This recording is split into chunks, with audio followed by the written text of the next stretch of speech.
May mga tao na patuloy tayong minamahal o iniibig o pinipili even if hindi natin sila piliin. Hindi natin sila gustuhin, di ba? Minsan nga hindi natin alam na gusto pala talaga tayo ng taong yun. Kasi hindi naman talaga nila gustuhin mo rin sila. Hinahayaan na lang nila na ma-feel mo yung pagmamahal nila sa'yo. At hindi mo agad mapapansin yan sa mga tao sa paligid. Pero kung gusto mong malaman kung may gusto siya sa'yo, ito yung mga tips kapatid. Ito yung mga senyales na gusto ka niya kahit hindi mo alam. Kung interesado ka malaman kung ano na itong mga tatara kapatid, pag-usapan natin yan. Just keep on watching.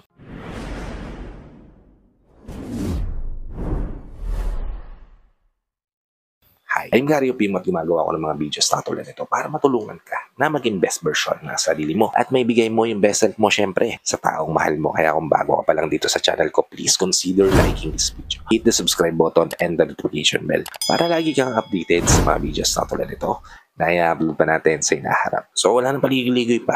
Ang unang sign kapatid na gusto ka niya pero hindi niya sinasabi o hindi niya pinapaalam sa'yo ay kapag pinipilit niyang mapalapit sa'yo. Sinusubukan niya na pumasok sa mundo mo. Kilatisin ka ng gusto. Alamin kung ano yung mga bagay-bagay na gusto at ayaw mo para tuluyan siyang maka-enter sa circle mo. Diba? Once na magawa niya yan, diyan na mag-start. May paramdam sa'yo kung gaano kakahalaga para sa kanya. Pangikalawa, lagi kanyang sinasabayan. Sinasabayan pa uwi, siya na mismo nag-aatid sa'yo uwi. O siya na nagsusundo sa'yo. Sinasabayan ka sa lahat ng oras at panahon. Yung tipong parang best friend mo sila na nakakwentuhan mo palagi, nakakaasaran mo, nakakakulitan mo. Magulat ka na lang, malalaman mo.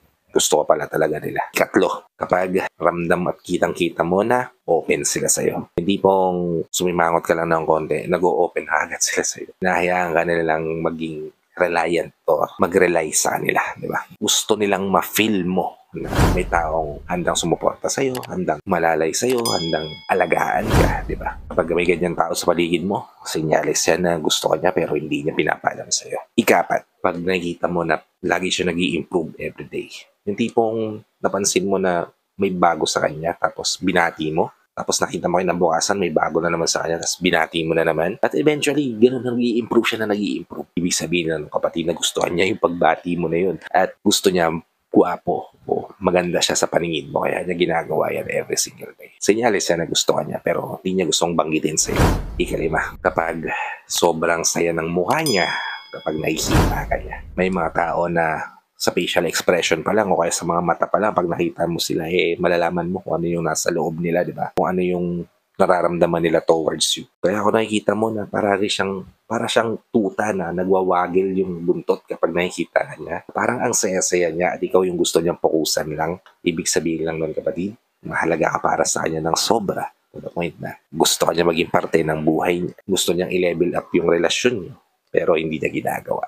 At yan kapatid, yung mga bagay na magpapakita sa'yo ng senyales na mahal ka niya, mahalaga ka para sa kanya, gusto ka niya, pero hindi mo alam. Kaya sinare ko na itong senyales na ito sa inyo. And I hope nabigyan ko kayo ng insight, ideas, o tips dito sa video na to. If nabigyan ko naman kayo ng insight, ideas, or tips, please help me share this to your loved ones na posible rin natin matulungan ng video na to. Para nakatulong na kayo sa kanila, nakatulong na rin ako sa kanila. Sa lahat ng OFW viewers natin at sa mga viewers natin dito sa Pilipinas na walang sawang nanonood, sumusuporta, palagi naka-tune in sa mga video na ina-upload ko. Maraming salamat po sa kalagian yung panonood at pagsuporta. Kung bago ka pa lang dito sa channel ko, please consider liking this video. Hit the subscribe button and the notification bell para lagi kang updated sa mga videos na tulad nito na i-upload na natin sa inaharap. So, hanggang dito na lang mga kapatid. Maraming salamat ulit sa panonood. I hope to see you all on my next vlog. Ingat ka dyan palagi kapatid. May God bless you and always protect you. Peace. Whenever your heart is broken.